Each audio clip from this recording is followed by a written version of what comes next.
when it sets load. Drinking with Authors may contain adult content. Listener discretion is advised. Hello, everyone. Welcome to today's episode of Drinking with Authors. I am, of course, your host, as always, the author Nick Savage. And this episode, like all episodes, are brought to you by 4 Horsemen Publications. That's number 4, Multiple Horsemen Publications. Go to their website, check them out, learn about some new authors. But with us today is one author who has been with us before and is familiar with our publications. I want everyone to welcome Grace Salmon. Yay! Grace, welcome. Nick, thank you for having me. I am using my fabulous Drinking with Authors to drink with you today. Thanks again for having me. No, it is my pleasure to have you here. We were talking a little bit backstage, and you are so much fun, and I'm looking forward to this interview. So you have a book called The Reliable Narrator, and it's gotten a lot of attention, and it's building up some traction, and you've had some very interesting people review it and just kind of, but I'm not even going to do the book justice by being like, it's about friendship, because we made that joke backstage about some stuff going on. So tell us, give us the skinny on the whole book and everything, because it's so interesting. It's really taken on a life of its own, for which I'm very excited. So The Reliable Narrator is about Darby Small. She is a famed New York City ghostwriter, and she tells everybody else's story because she doesn't think she has one of her own, until the wildly fabulous Phoebe Zaslav of the Scranton Zaslavs, her lifelong friend, comes and says, it is time to tell our story. And we're running out of time because I am dying. And the story takes off from there. It's a story of great friendship and what it means to walk a friend into the arms of death, which sounds very heavy and is. I do love to make readers cry, but it's uplifting, and it's about, why does Darby not tell her story? And what is the story that they've hidden all of these years? So it's a story of friendship. It's a story of abuse, domestic violence. There's some wonderful sidebars in it with Leonard and Virginia Wolfe of the famed Virginia Wolfe. She and her husband are very much characters, which were incredibly fun to write. And there's it's a story of intergenerational families. And, that's like it should just be a whole genre, shouldn't it? No, it definitely should be a whole genre. I think I have 2 theories of thoughts on genres. 1, there's way too many subgenres, but 2, there need to be more subgenres. So it's kind of a very conflicting idea with that, because I'm just kind of like, whatever happened to like action adventure or then drama, and now there's like so many subgenres of each of them, but you almost need them. So I think the intergenerational dramas needs to be, a subgenre like that. But I have a question for you, because you wrote Virginia Wolfe. You wrote real people into your fictional work. Yes. Now, clearly, we were not like buddy buddies. You were not buddy buddies with Virginia Wolfe and her husband. How did you write them? Like, did you do some research in them, or are you just going off kind of what you know, or did you make them up all together with the third kind of like, they're going to be like, walk us through that process. Well, I love doing research, but truly all they were going to be was a picture on Darby's desk. Virginia Wolfe's most famous book is A Room of Our Own, right? And it's her story of saying a woman really can't write unless she has her own space. And I wanted Darby to be grounded by Virginia Wolfe and that book. So I did write in that she was away when she was a young woman in college, and she found an original, like buried in a bookstore. So all that was going to be was that book on Darby's desk with a picture of her and Leonard. And then, as you know, as an author yourself, sometimes the characters just start talking in your head. And that's exactly what happened. I was sitting there having Darby be all perplexed about what to do. And all of a sudden, Virginia and Leonard started talking to her. And they grounded her, but they challenged her. And because, of course, they're English, they're very droll. Their sense of humor is incredibly dry. But then as I began to write their story, I did more research into Virginia. First of all, this is something many, I think, of your listeners are going to love. Virginia Wolfe was self-published. didn't have a big publishing house. She published Sigmund Freud. She published T.S. Eliot. She and her husband, Leonard, literally bought a printing press, put it on their dining room table, and were publishing these famous people. So that began a whole nother, this is going to be fun. So then they don't talk throughout the book, but they talk at certain periods in the book. And almost always they propel the story forward, they ground you, and they make you laugh out loud, even though Virginia Woolf has, a very tragic end. Yes. Now Virginia Woolf also has a very, I don't want to say unique, but distinctive writing style. And I don't want to say unfortunately, I love Virginia Woolf's writing. I've been compared to her because her writing is her sentences, one of her sentences could be 3 sentences, but the way she writes them, it makes sense to have these ultra long sentences. Yes. Do you have her speak like she writes, or does she speak far more succinctly? She speaks far more succinctly because I didn't want her to be a central character. So she's very, I think, as the British would be, more tight in her sentence structure and in her conversations. And you're right, her writing is just so amazing. So it was a challenge to write her and Leonard. Leonard was really, we wouldn't know very much about Virginia Woolf if it wasn't for Leonard. And there is a scene in the book where Phoebe, as she's getting close to death, they have to make a decision about she's in a right to die state, or is she going to take a more, I don't want to say more natural, a more, for lack of a better word, natural course to her end. And there's a scene in there where, Darby says to Virginia, tell me, what was it that day that made you put those pebbles in your pocket? Why wasn't it the day before? Why wasn't it the day afterwards? And for your listeners who don't know, what Virginia Woolf does is she puts pebbles in her pocket and walks into a stream to end her life. But somehow that comes across well in the book. I just like the poeticness of you saying pebbles in the pocket instead of just what made you off yourself type stuff. This is the first book I've ever written which has trigger warnings, because I think it's important for people to think about and talk about abuse, domestic violence, and suicide in very careful ways. And that was something I never wanted to make light of, but also never wanted to push in people's face. We talked a little bit just now in terms of genre, and we talked a little bit more about it in the green room. There are genres where you're going to get hit in the face with that, and you choose that. Yeah. I wanted to be very careful in the writing of this to treat this with respect and softness. All of those certainly impact on your life, but very much with respect and softness to the reader. Softness is a great way to put that, because I don't think I do that. I don't think I'm a very soft writer. Expect it. They do, but again, it's people who've at least read one of my books, regardless of the series, knows that there's a certain writing style that crosses over from, narrator voice to narrator voice, and know what to expect to a certain degree. But softness is a nice way to put things. Now, and this is kind of weird, because some people, I've talked to authors who are like, I don't read, I only watch movies, or I don't read the genres I write. Do you read the genres you write, or are you influenced by other genres primarily and then write in the genre that you write in? I guess I would say I write in literary fiction, as long as we're talking big genres. Yeah. The Reliable Narrator just won an award for the best of friendship fiction. Talk about a subgenre I didn't know was a thing, but I was certainly honored and excited to be able to say, I just won an award in friendship fiction. I tend to read now all genres. I used to only read historical fiction because that was my gig. But then as I had my own radio show and I branched out building community within the bookish world, I read almost everything. And I'm influenced by almost everything. So some of that stuff does then carry over into it, but you're a very broad reader in that sense of you don't have your specific genres you read anymore.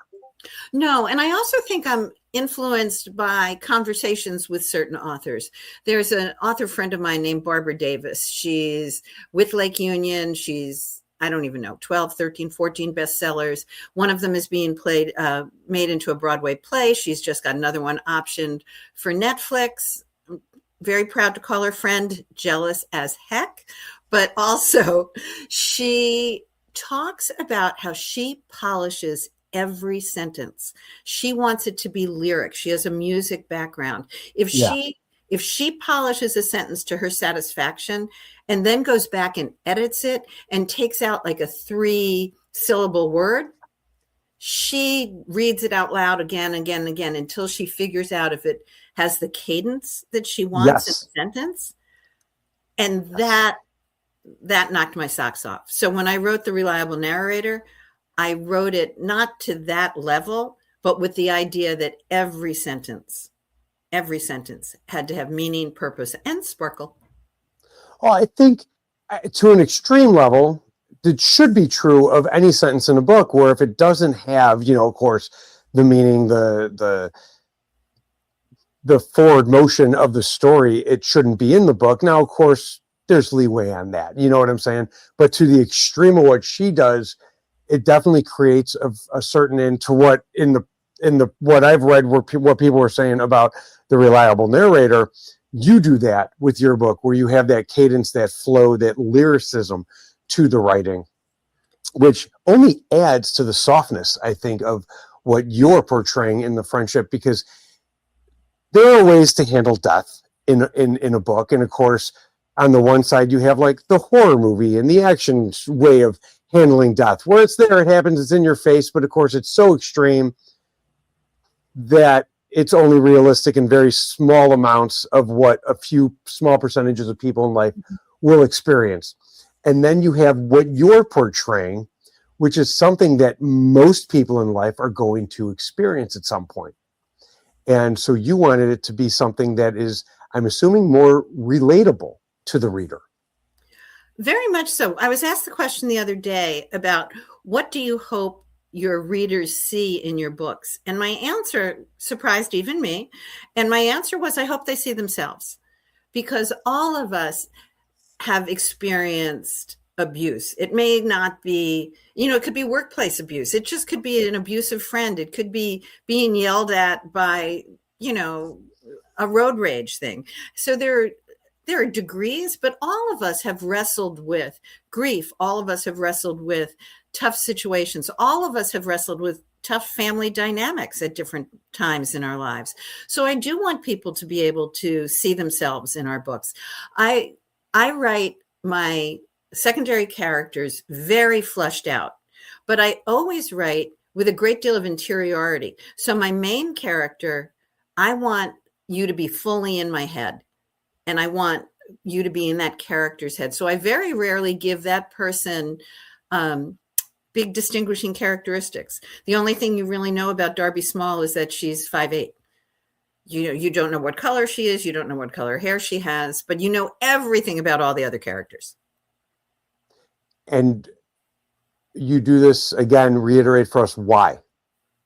Because I want the reader to be able to be in that head. Maybe that person looks like me. Maybe that person moves through the world like me. So in a sense, to create that relatability,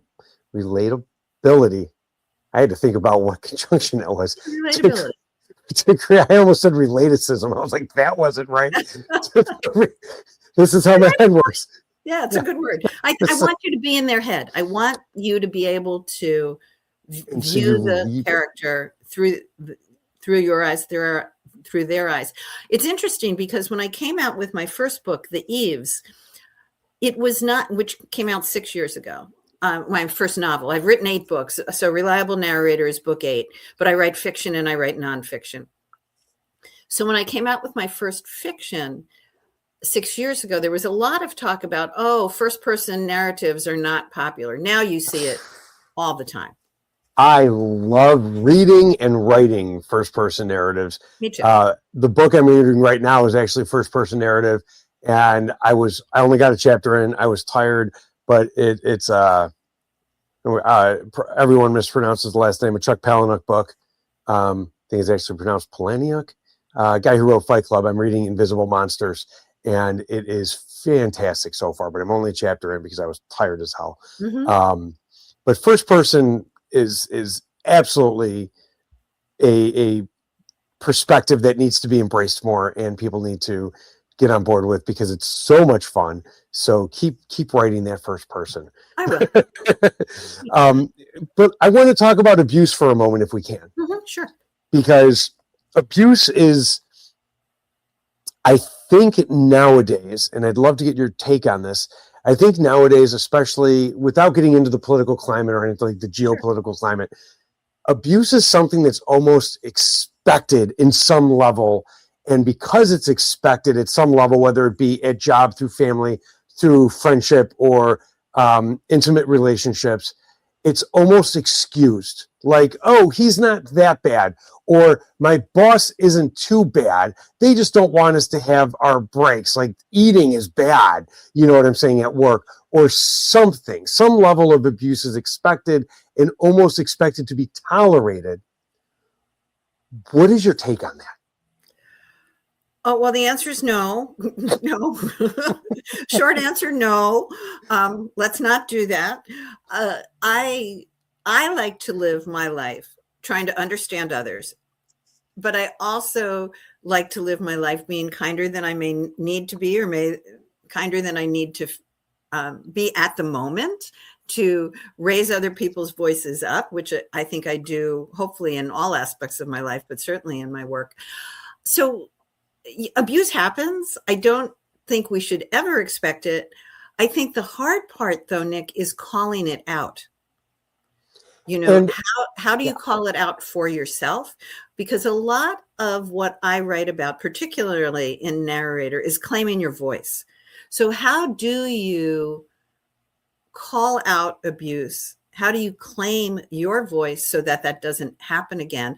I also like to talk about what happens afterwards, because many times in the world of abuse, and I've experienced abuse, but in the world of abuse, I think that it's not only the event or events, it is the aftermath. How were you treated? How did others react to it? Did you tell your story at the time? Were you believed? Were you not believed? Did you get the physical and emotional supports that you might have needed? So I think that it's a mistake. I think this is true. Not I think this is true. It is a mistake, in my opinion, to think of the abuse as a single event, because when you've experienced abuse, you then look at the world through a different lens, and you are, in my opinion, forever changed. And what I mean by that is you make different decisions based on what your situation was. yes. So let's say you were mugged in an alley. You're going to make decisions perhaps for the rest of your life not to walk down an alley. Yeah. That's a simple one, right? You may have been given the message as a child that you weren't worthwhile for some reason or another. It is very likely then that you are going to make decisions that reinforce that, because you were told that, so you relive that. So you may make bad decisions about relationships or jobs. And I want to make it really clear that I'm not saying that that means you're responsible for everything that happens to you after that. I'm just saying that it's really important to understand that. There's a line in The Reliable Narrator about turning your scars into stars. And that's something I very much embrace. But I also realize, and there's a snippet in the book as well, that talks about not everybody can do that. Virginia Wolfe couldn't do that. Yeah. And that was an interesting part and a big surprise to me, because I was very close. I was probably 3/4 of the way through the book, and I wanted to go back and find out something about Virginia. And there's a whole section of research about she lost her mom very early. Her sister stepped in and started raising her. Her sister died 2 years later. And then she had stepbrothers who abused her for years. And that was, to me, jaw-dropping because I didn't know that. No. It's I didn't know that either. I just thought I knew about the abuse, but I didn't realize who it was from. You know what I'm saying? It was just kind of a vague abuse. I always try and, in social media nowadays, I'm going to get to my fucking thoughts eventually. In social media nowadays, everybody kind of, any side of an argument, good or bad, left, right, top, bottom, everyone's kind of echoing the same sentiments over and over. And I'm always about trying to move a conversation forward to the next step. And there's two parts I have for you because you are clearly an intelligent lady. Thank you. When it comes to abuse, there are those people that are like, well, I was abused as a child and I turned out fine. So it doesn't matter if I abuse my kids. And outside of saying, well, clearly you're not turned out fine if you think it's okay to abuse a child, how would you move that conversation forward to not just be like, well, you're wrong, and get them to understand that? And this is not meant to be a on-the-spot question. This might be something that you're just not prepared to answer. This is kind of deep. Well, thank you for your sensitivity to that. Yeah.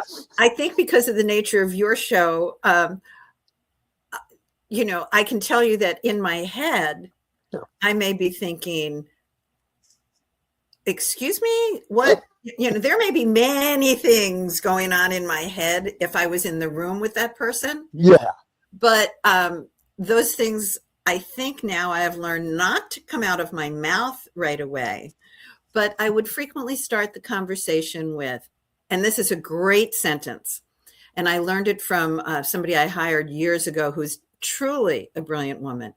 And the sentence is, help me understand your thinking on that. Ooh, help me understand your thinking on that. I'm saying it again, and I'm going to say it a third time. Well, I'm going to say it a second time, but it's going to be said a third time. Help me understand your thinking on that. Because anybody who's listening, that sentence is beautiful because it's broad enough to be used in any situation. And you can be thinking in your head, I don't understand one word of what you're saying. You're absolutely in an altered state. You're a horrible human being. You can have any thoughts around that. But if you communicate it with, help me understand your thinking on that. And then always it's great when you follow up with, how's that working for you? Or how's that working for your child? Those are always good follow-ups. But I'd like to at least try to, I'm big on building common ground. Yeah. And build on collaboration. And even though, I may be secretly texting Child Protective Services while I'm having that conversation, I'm at least going to start it there. Because, there's a great saying, you may have heard it, hurt people hurt people. Yes. And it does take conscious effort and self-awareness to move past that. Exactly. Where you can be a hurt person, but you will hurt people unless you're self-aware enough to realize the damage done to you and the damage you're doing to others and how you want to be better at that. But on the opposite note, with abuse, there's the opposite, well, I'm going to say opposite again because I can't think of the actual term for it, where like if something this bad happens to you, you end up being this good of a person and like that reactionary, response to it, polar response to it.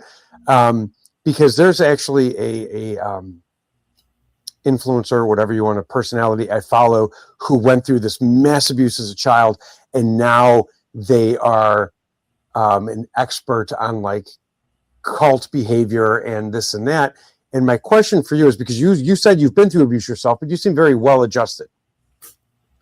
And this could be an act, I don't know, but you seem well adjusted. Do you think that being that far opposite to where they're this champion of this and that and everything like that, are they well adjusted, or are they still acting in that trauma response when they're doing something like that? And I'm not asking to call them out or anything. I don't know. So I'm asking you because you seem far more educated on this than me. I don't think I can make a judgment on that because I don't think I have enough information from you. And I try, again, I try not to judge in general. I also don't use the word I tend not to say I was abused. What I am more comfortable with is I've experienced abuse, but and I use that because I don't want to, I personally, and any label anybody else wants to choose for them is absolutely fine. What I choose is to say I've experienced abuse, but I've also like to say I've experienced joy. I've experienced illness. I've experienced these things. I don't like to think of myself as a survivor. I don't like to think of myself as a victim. What I like to, in my mind, and it may be just my couch that I'm comfortable on, but the idea for me is it's something I experienced and it shaped who I am. I hope it makes me kinder. I hope it makes me listen to people more. I hope I know it's one of the things that makes me always want to lift other people's voices up, whether it's lifting other people's voices up on my radio show or as a book coach. There's so much that we can do for each other and with each other. And there's so much joy to be found. So I think that you'll find that in all of my writing, like many authors, I love writing flawed characters. But yeah. Darby and Phoebe in The Reliable Narrator are very flawed each, but they together lift so many other people's voices up because they've had that experience of the support they needed and the support they were to each other. So for me, I can't make a judgment on the one that you just mentioned, but for me, it's about experiencing things that shape our lives.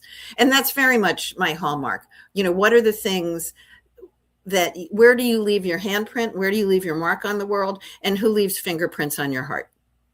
No, that is a beautiful answer. And I wasn't trying to put you on the spot, or let's say, hope it's obvious. I don't have enough information. No. That is a perfectly acceptable answer.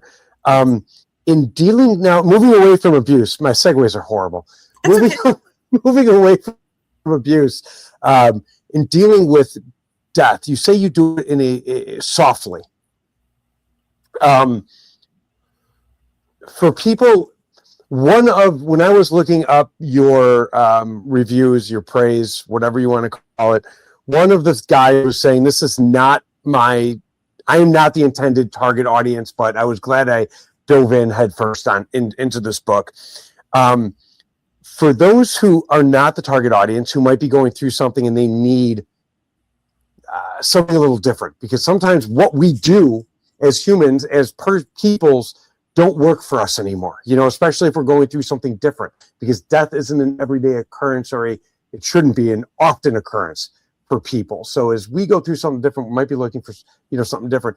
People like me who aren't I like soft things, but we need something different because we might be experiencing it. How would you describe how she carries her friend to death in a way, you know what I'm saying? Like, how would you describe that? Oh, there's so many things that you just said that I want to touch base on. So first of all, and bring me back to that if I don't get to it. So first of all, you just mentioned the fabulous Jeff Arch, who did write a beautiful blurb for my book. Jeff Arch, for those people who don't know that name, is the Academy Award nominee for Sleepless in Seattle. He's charming. He's a fabulous person in the book community, and I was honored for him to blurb my book.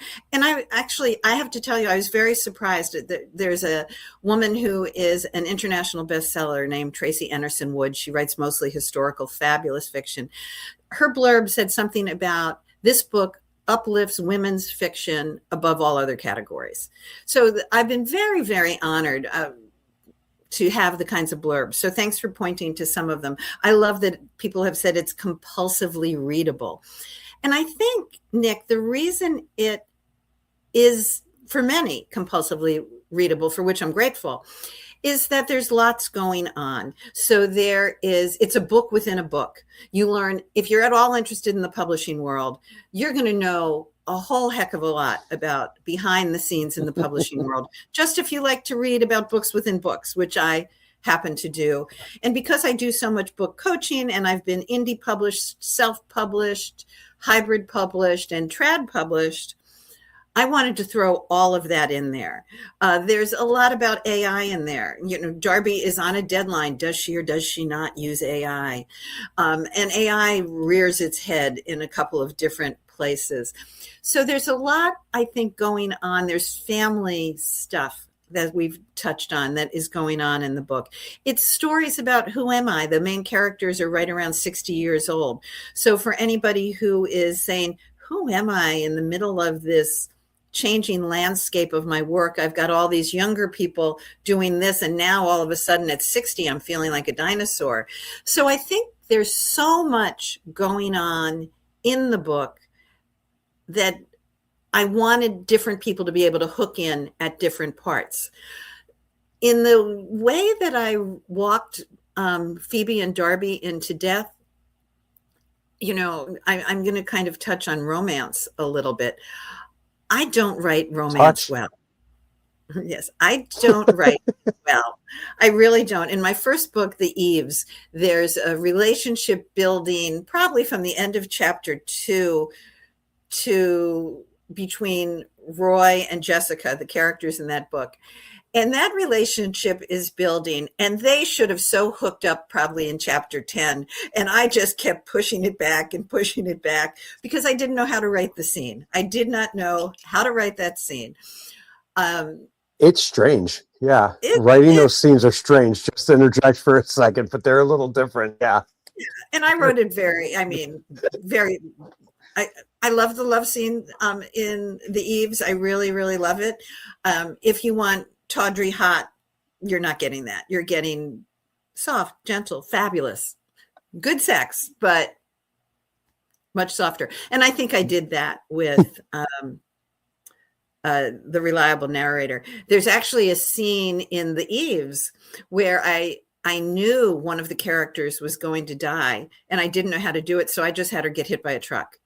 So that wasn't as soft. But in The Reliable Narrator, That's wonderful, by the way. I just love it. Get hit by a truck, done. I love it. Yeah, just, okay, we need to offer walking down the road, smack. So that was a little harsh. My readers thought that might have been a little harsh. But in The Reliable Narrator, I've been a hospice volunteer for years. So I have walked people there myself multiple times. As we are talking today, we just buried my brother-in-law and my sister-in-law within the last week.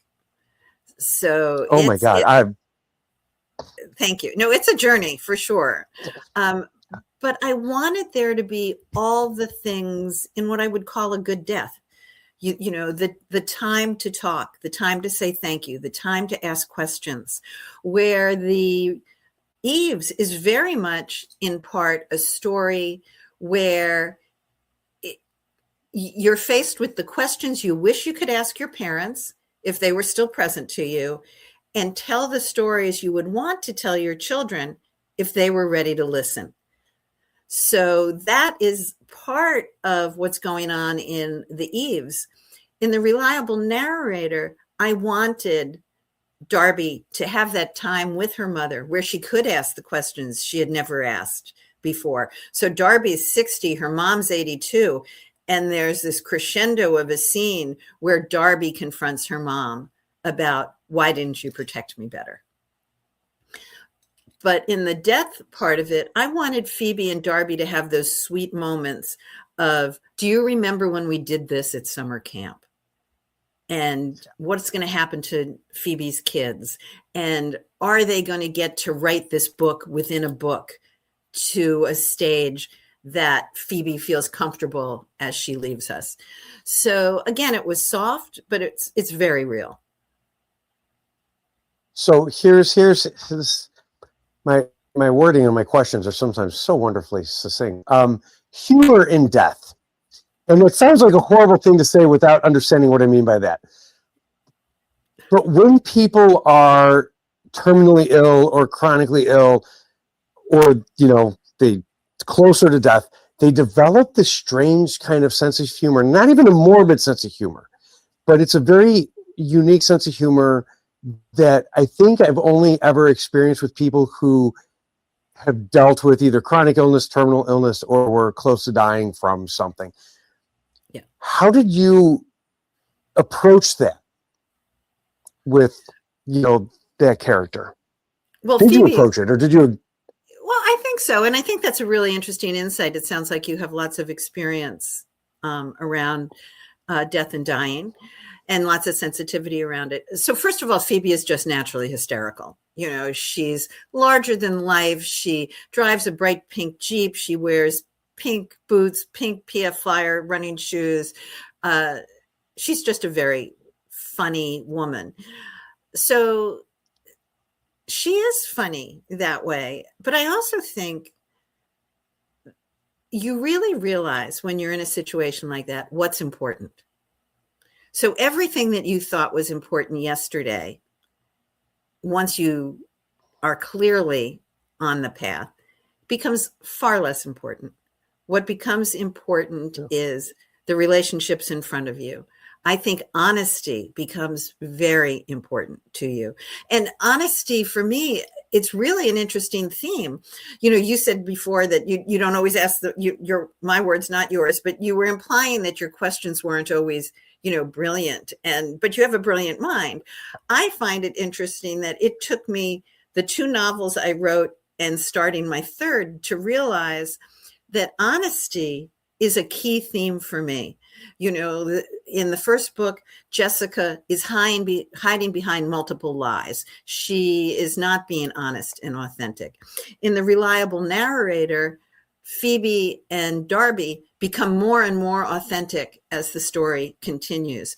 In the book that I'm currently writing, that's when it just hit me in the face. The book is entitled Honestly, David.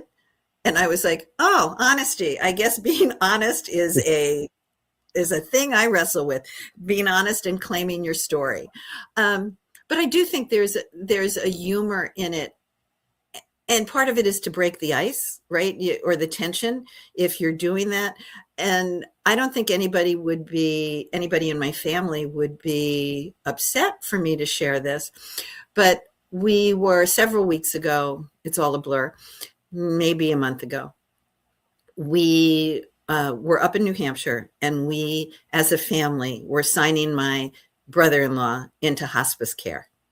And everybody was, he was very, very conscious, and we were sitting around drinking, sharing a Manhattan with him. And the hospice worker had left, and my brother-in-law said, oh, well, that was fun, and it just somehow broke the ice. It made it real. And we decided to take a family picture, a family selfie at the moment. And while I was shooting the picture, so how frequently you say cheese. Yeah. Somebody said, say hospice. And it was exactly the right thing. But that's definitely, that's the humor that I'm talking about. Like, if you weren't in that situation and you were just like at Disney World and we're taking a picture and someone said, say hospice, that would be so crass and out of place. But in that situation, it makes sense. And may I share a story with you, a quick one? Please. When my grandmother was in the hospital on my dad's side, she was sharp as a marble. But in the end, she started to go in and out. But when she had her moments of lucidity, it was sharp as a marble. And she was sleeping. We go to see her. It was the last time I ever saw her. And we walk in the room, and I say, hey, Grandma, we're here, blah, blah, blah. And she says, I know, I felt the room shake. I knew your dad was here.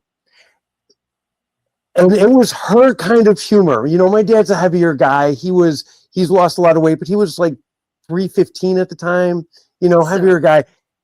And so she made the joke about feeling the room shake. And it was just who she was to the end, and it was just kind of one of those things, but you have to laugh at it, and you have to laugh at the say hospice type stuff in those moments. And I love the fact that, I love the fact that you understand what I was saying about death being funny. And you know what I'm saying? Humor in death, not that death is funny, humor in death.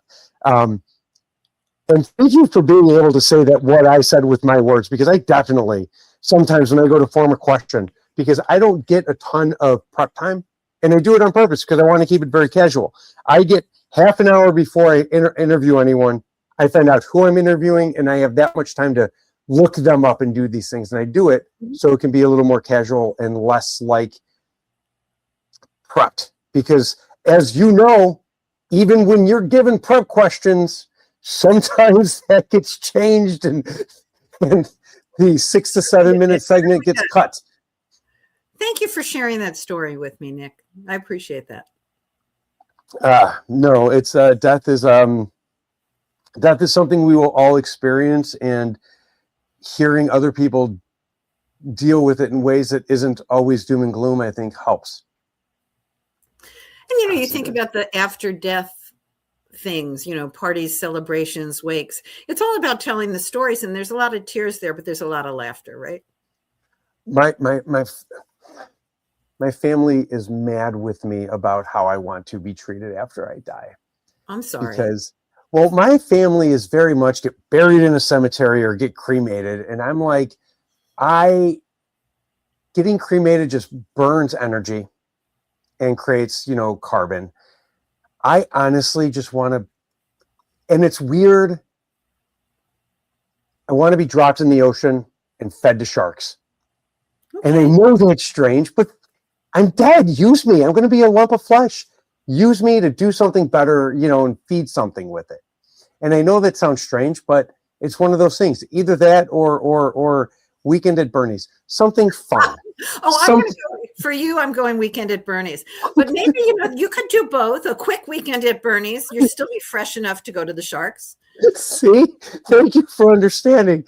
Because my wife's like, it's illegal to do both of those things. And I'm like, yeah, but we'll be old and you won't care. What about, and I had two friends who did this, they got wrapped in shrouds and buried in the ground to plant, to nourish the ground. I kind of liked that.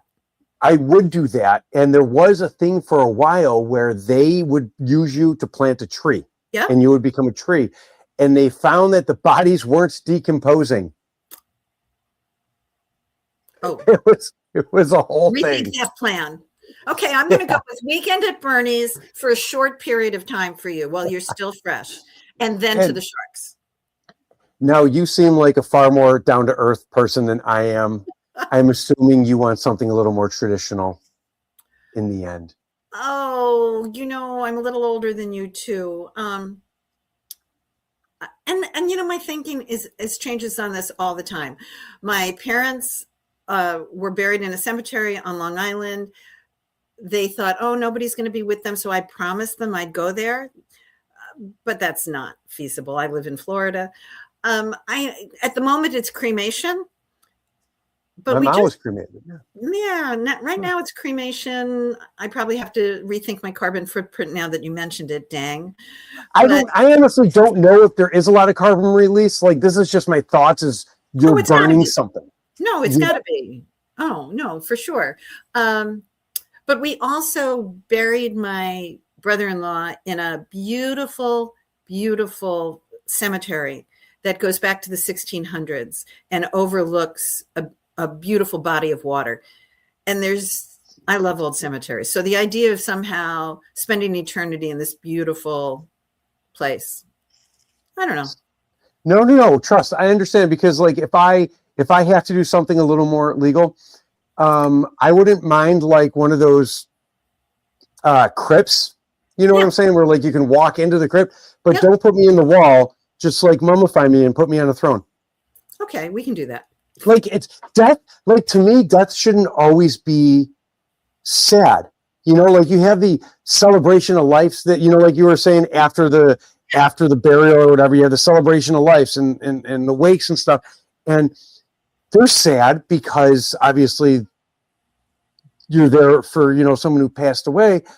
But on the same note, they should also be fun and a day of remembrance and everything like that, because I think people are kept alive through the memories of those who knew them. So let's have it be a fun memory, I think. Yeah, and took everything I know, maybe not everything I know, but a lot about what I know about this subject, threw it in the narrative.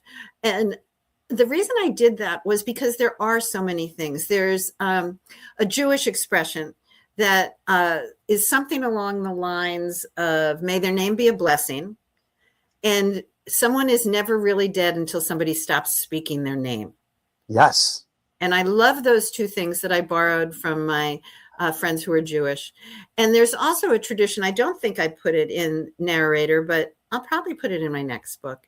There's, in the Jewish tradition, there's something called a yurtzeit. And it's the anniversary of someone's death. And you light a candle. And it's a candle it's a special candle. It burns for 24 hours. And you light it and it burns for 24 hours. And I do that for my parents every year because it helps me. I may remember in the morning that, my dad died April 3rd, and I'll light the candle, but it's not like I'm thinking about him all day. But when I walk through the kitchen, I'll be like, oh, Dad, Yeah. so I think that there are different traditions that we can, without what is it, co-opting somebody else's culture. I think there are things that we can embrace with respect and make our own. That is wonderful, and that is a beautiful way for me to end this in a very abrupt segue. And before we do, though, I need to know I need to have a moment of shameless self-promotion from you. Where can we follow you online? Where can we buy your books? Where can we hunt you down in real life to have you sign them? All that fun stuff. So you can find me at gracesalmon.net. If you're watching this, you can see that across the bottom of my picture, gracesalmon.net. You can find out all the cool things. You can listen to playlists. You can download recipes. You can invite me to your book club, which I would shamelessly promote myself to come do, or talk anywhere you would like me to speak. I speak on so many different issues and have so much fun doing it. And you can find me on Facebook at grace.salmon. There's also my Grace Salmon Writes on Facebook, but like many authors, we don't play there. I'm on Instagram and LinkedIn at Grace Salmon Writes, and send me an email. My books are available anywhere. I love chatting. How was that? Was that good? Sorry. No, that was perfect. For anyone listening, though her name is pronounced like the fish, and she said this to me when I asked how to pronounce it, it is actually spelled Sammon. So all of those Grace Salmon Writes and gracesalmon.net, it's Sammon. For the last name. And because you are very experienced with your writing, if you could give one piece of writing advice to an aspiring writer, what would that be? It's going to sound like not writing advice. It's going to sound, the first question I tell every single person I coach is, why are you writing this book? And dig deep. Why are you writing it? Is it to become famous? Is it to tell your story? Is it to build your career? Is it just to put down your passion on words?